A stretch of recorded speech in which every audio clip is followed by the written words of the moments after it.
दोस्तों, hi tech technology से भरपूर आज हम जिस भारत को देखते हैं, क्या ये पहले भी ऐसा ही हुआ करता था? जी नहीं दोस्तों, आज की इस वीडियो में हम आपको पुराने भारत से मिलाने जा रहे हैं। तो बिना देर किए शुरू करते हैं और जानते हैं कि आखिर 200 साल पहले यानी कि सन 1800 में कैसा था अपना भारत। दोस्तों, सोने की चिड़िया कहे जाने वाला भारत आज कश्मीर से कन्याकुमारी तक दिखाई देता है, लेकिन एक वक्त ऐसा भी था जब दुनिया के भूगोल में अफगानिस्तान से लेकर म्यांमार तक भारत ही भारत नजर आता था। उस वक्त के भारत में लोगों का रहना, खाना, पहनना, कामकाज सब कुछ अलग हुआ करता था। दोस्तों, 16वीं शताब्दी में अंग्रेजों ने भारत में दस्तक दे दी थी। उस समय भारत में छोटे बड़े कई राजाओं के अलावा दो बड़ी ताकतें मौजूद थी, जिनमें से एक थी औरंगजेब की मुगलिया सल्तनत और दूसरा था मराठा साम्राज्य, क्योंकि ये दोनों ही ताकतें अंग्रेजों को उखाड़ फेंकने के लिए काफी थी। इसलिए अंग्रेजों ने इनसे सीधे टकराने की हिम्मत नहीं की और अपनी फूट डाले और राज करो की नीति अपनाई। अंग्रेजों को इंतजार था कि कब ये दोनों ताकतें आपस में लड़कर खत्म हो और कब वो पूरी तरह से भारत में अपना रौब जमा पाए। दोस्तों, आपको जानकर हैरानी होगी कि जिस समय मुगल बादशाह शाहजहां आगरा में प्यार की निशानी ताजमहल का निर्माण करवा रहे थे, उस समय अंग्रेज भारत में अपने पैर पसारने की कोशिश कर रहे थे। धीरे धीरे अंग्रेजों ने भारत में कई जगहों पर सत्ता में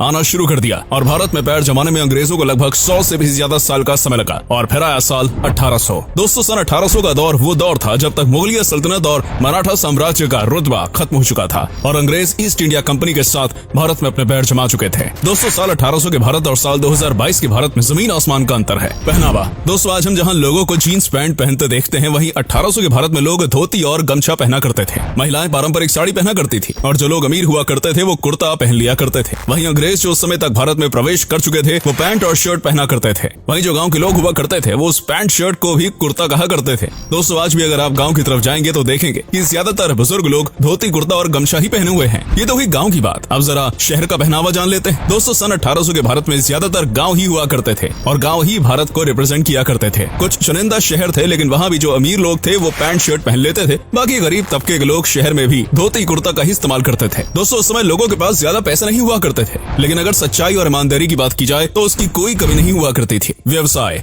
टेक्नोलॉजी से भरपूर आज के भारत में हर काम झटपट हो जाता है। हर हाथ में स्मार्टफोन है और घूमने के लिए गाड़ी है। वहीं उस दौर में ऐसा नहीं था। लोग एक दूसरे से कुछ खास कनेक्ट नहीं थे। उस समय भारत में बहुत ज्यादा प्रोफेशन नहीं हुआ करते थे और ज्यादातर लोग खेती पर निर्भर हुआ करते थे, यानी भारत में अधिकतर किसान मिला करते थे। उस समय भारत में ज्यादातर नील, धान, गेहूं, कॉटन और अफीम की खेती हुआ करती थी, जिसे किसान अच्छे दामों में ग्लोबल मार्केट में बेचा करते थे और किसानों को उसकी फसल में मेहनत जितना दाम भी नहीं मिल पाता था। उस समय किसान पूरा दिन खेतीबाड़ी और पुष्प पालन किया करते थे और शाम को अपने अपने घर वापस लौटकर भजन, कीर्तन और सत्संग किया करते थे। उस समय सभी लोगों का लगभग यही काम हुआ करता था। दिन में काम और शाम को भजन कीर्तन। उसके बाद रात को खा पी के जल्दी सो जाना और सुबह सूरज के उठने से पहले जल्दी उठ जाना। उस समय भारत में लोगों का डेली रूटीन ऑलमोस्ट सेम हुआ करता था। आज जहाँ चारों ओर जगमग लाइट्स हैं, वहीं उस दौर में बिजली की काफी मार थी। उस समय भारत में लाइट नहीं हुआ करती थी, इसलिए लोग अपने कामकाज से घर लौटकर भजन कीर्तन में लग जाते थे और ईश्वर की पूजा करने में कोई परेशानी न आए इसके लिए दीपक जलाया करते थे।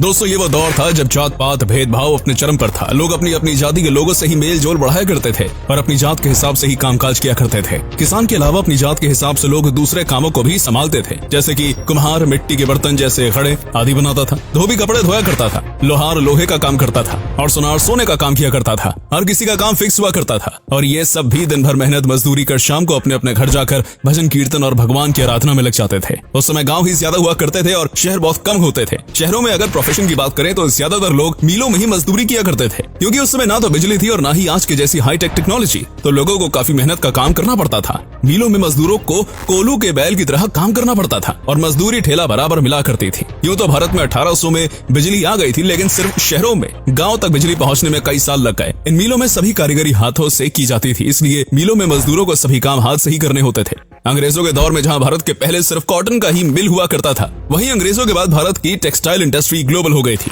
और लखनऊ और बनारस के हैंडलूम की धूम तो पूरी दुनिया में थी। लेकिन अंग्रेजों के आने से भारत की हैंडलूम इंडस्ट्री अपने पतन की ओर थी। 1800 से पहले की बात करें तो भारत अपनी कारीगरी के लिए दुनिया भर में मशहूर था। उत्तर प्रदेश और बंगाल की क्लॉथ इंडस्ट्री का बोलबाला पूरी दुनिया में था। इन कपड़ों पर काफी सुंदर सुंदर कारीगरी देखने को मिलती थी, लेकिन अंग्रेजों के भारत आने के बाद इस इंडस्ट्री ने धीरे धीरे दम तोड़ दिया। इसकी वजह एकदम साफ थी। भारत में बने कपड़ों की क्वालिटी तो बेमिसाल होती थी, लेकिन क्योंकि उन पर हाथ से कारीगरी की जाती थी, इसलिए इन कपड़ों को बनने में वक्त भी अच्छा खासा लगता था और बड़ी संख्या में मजदूरों की भी जरूरत हुआ करती थी। वहीं दूसरी ओर अंग्रेज अपनी फैक्ट्रियों में मशीनों के जरिए इन्हीं कपड़ों को कम टाइम में बना दिया करते थे और भारतीय कपड़ों की तुलना में अंग्रेजों के कपड़ों के दाम भी कम हुआ करते थे। आबादी, दोस्तों उस समय ज्यादातर जगहों पर भीड़ भाड़ नहीं हुआ करती थी। आज जहाँ कश्मीर से कन्याकुमारी तक 130 करोड़ से ज्यादा की आबादी है। वहीं उस दौर के अखंड भारत जो पाकिस्तान, बांग्लादेश, बर्मा, म्यांमार और अफगानिस्तान से मिलकर बना था, यानी कि आज के इन 5 देशों के विस्तार में सिर्फ 16 करोड़ लोग ही रहा करते थे। बीमारियां दोस्तों, आज की इस टेक्नोलॉजी के बीच जहाँ कई बीमारियां हमारे लिए आम है, तो वो उस समय में महामारी के रूप में बाहर आती थी। कॉलेरा और प्लेग तो आम बीमारी थी और इन बीमारियों की कोई दवा भी नहीं थी। इसके सामने लोग बेबस थे।